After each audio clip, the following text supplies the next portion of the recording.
bismil ilaah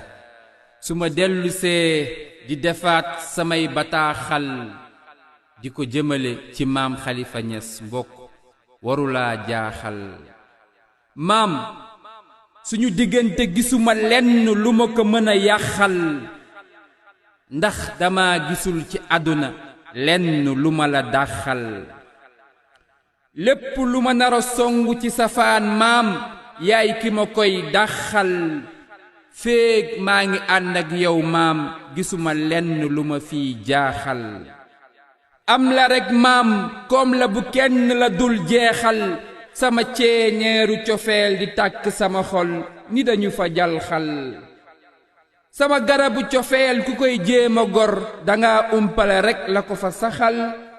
meññeef ma gën a neex lem pom banaana moo raw sax xaal boo ma bëggee baab bul wiiri wiiri jaar ma ci maam rekk daldi may neexal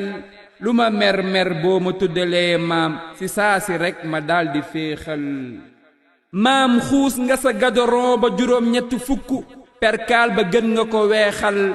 boroom uquud ak kibriit yàlla ak weneen ba rekk nga fi xeexal maam sa doom ja Umayma Seexu Tijaani moo fi waxal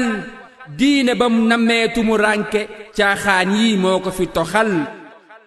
mook sa sët ba Muhammad ñoo ko sumbandóor daldi doxal toroxal nañ seytaane ak gaayam yii di ko fa xal tijji nañu jumaa ja ci waxtu wu ñépp la soxal